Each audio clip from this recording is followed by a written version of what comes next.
Hi friends, welcome to Kumari Panicharal channel. இன்னும் நம்ம சேனலில் சுவையான ஒரு மீன் குழம்பு வீட்டில் எப்படி பண்ணலான்னு பார்க்கலாம். என்ன மீன் குழம்புனா திலேப்பியா மீன் குழம்பு. இந்த மீன் குழம்பு பண்ணுறதுக்கு ஒரு மண் சட்டி எடுத்துக்கோங்க. மண் சட்டியில் 2 டீஸ்பூன் மாதிரி நல்லெண்ணெய் சேர்த்துக்கோங்க.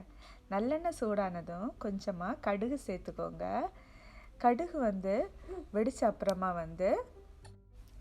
அது கூடவே ஒரு 10 நம்பர் மாதிரி வெந்தயம் எடுத்துக்கோங்க. வெந்தயமும் போட்டு தாளிச்சிக்கோங்க. இது கூட ஒரு 20 நம்பர் மாதிரி சின்ன வெங்காயம் பொடிசாக நறுக்கி எடுத்துக்கோங்க. அதுக்கப்புறமா ஒரு பெரிய வெங்காயம், ஒரு குடம் பூண்டு, கொஞ்சமாக ஒரு சின்ன துண்டு மாதிரி இஞ்சி எடுத்து அதை நல்லா கட் பண்ணி எடுத்துக்கோங்க. அதையும் சேர்த்து நம்ம வதக்கிக்கலாம். வெங்காயம், பூண்டு, இஞ்சி எல்லாமே நல்லா வதங்கட்டும். வெங்காயம் பூண்டெல்லாம் நல்லா வதங்கின அப்புறமா ஒரு மீடியம் சைஸ் தக்காளி நறுக்கி எடுத்துக்கோங்க. தக்காளியும் சேர்த்து வதக்கிக்கோங்க. அது கூட 1/4 டீஸ்பூன் மாதிரி மஞ்சள் தூள் சேர்த்துக்கோங்க. 1 டீஸ்பூன் மாதிரி மிளகுத்தூள் சேர்த்துக்கோங்க. அது கூட ஒரு டேபிள் ஸ்பூன் மாதிரி கொத்தமல்லி தூள் சேர்த்துக்கோங்க. எல்லாம் சேர்த்து நல்லா வதக்கிக்கோங்க. கொத்தமல்லி தூளோட பச்சை வாசனை போகிறது வரை வதக்கிக்கோங்க. மசாலா கொஞ்சம் வதங்கின அப்புறமா அது கூட 1 டீஸ்பூன் மாதிரி மீன் குழம்பு தூள் சேர்த்துக்கோங்க. அப்புறமா 1 டீஸ்பூன் மாதிரி நல்ல மிளகுத்தூள் சேர்த்துக்கோங்க.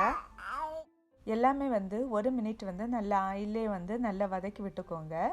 எல்லா ஆயிலில் நல்லா வதங்கின அப்புறமா கொஞ்சமாக புளி எடுத்து நான் கரைச்சி எடுத்து வச்சுருக்கிறேன். அதை ஆட் பண்ணிக்கலாம். புளி தண்ணி சேர்த்த அப்புறமா புளி தண்ணி சேர்த்த அப்புறமா குழம்புக்கு எந்த அளவு தண்ணி தேவைப்படுதோ அந்த அளவு தண்ணி நீங்கள் சேர்த்துக்கோங்க. நான் 4 கப்பு தண்ணி சேர்த்துக்கிறேன். அது கூட உப்பு சேர்த்துக்கோங்க. நல்லா கொதிக்க விடுங்க. புளி தண்ணியோட பச்சை வாசனை எல்லாமே போகணும். அதுக்கப்புறமா கழுவி எடுத்து வச்சுட்டுள்ள அந்த மீனை நம்ம சேர்த்துக்கலாம். இன்னும் நான் திலேப்பியா ஃபிஷ் தான் எடுத்துக்கிறேன். அந்த மீனை நம்ம ஆட் பண்ணிக்கலாம். மீன் எல்லாமே ஒன்று ஒன்றா சேர்த்துக்கோங்க. மீனெல்லாம் சேர்த்து அப்புறமா ஒரு 5 மினிட்ஸ் இந்த புளி தண்ணியிலே மீன் வேகணும். அதனால் மீனை எல்லாம் ஆட் பண்ண அப்புறமா ஒரு லிட்டு வச்சு க்ளோஸ் பண்ணி வேக விட்டு எடுத்து வச்சுக்கோங்க. மீன் அந்த மசாலையில் நல்லா கொதிச்ச அப்புறமா ஒரு 5 மினிட் அப்புறமா ஒரு 4 பச்சை மிளகு சேர்த்துக்கிறேன். அதுக்கப்புறமா தேங்காய் பால் எடுத்து வச்சுருக்கிறேன். தேங்காய் பால் திக்காக எடுத்து வச்சுக்கோங்க. தேங்காய் பாலை அது கூட சேர்த்துக்கோங்க. தேங்காய் பால் சேர்த்த அப்புறமா அதிக நேரம் கொதிக்கக்கூடாது. திலேப்பியா மீனுக்கு பிளாக் பெப்பர் அதிகமாக சேர்த்திங்கன்னா நல்லா டேஸ்ட்டாக இருக்கும். ஒரு 2 மினிட்ஸ் தேங்காய் பாலில் நல்லா கொதிச்ச அப்புறமா 1 டீஸ்பூன் மாதிரி பிளாக் பெப்பர் சேர்த்துக்கோங்க. பிளாக் பெப்பர் சேர்த்துட்டு நல்லா அந்த பிளாக் பெப்பர் அந்த குழம்புல நல்லா மிக்ஸ் ஆகிற மாதிரி மிக்ஸ் பண்ணி விட்டுக்கோங்க. நீங்கள் இந்த நேரம் சால்ட்டை டேஸ்ட் பண்ணி பாருங்கள். தேவைப்பட்டால் சால்ட் ஆட் பண்ணிக்கோங்க. அதுக்கப்புறமா கொஞ்சமாக கறி லீவ்ஸ் கருவேப்பிலை எடுத்துக்கிறேன். கருவேப்பிலை ஆட் பண்ணிக்கலாம். நீங்கள் மீன் பொரிச்சிருந்தீங்கன்னா அதோட எக்ஸ்ட்ரா அதில் ஆயில் இருந்துச்சுன்னா அதை கூட இந்த மீன் குழம்புல சேர்த்துக்கோங்க.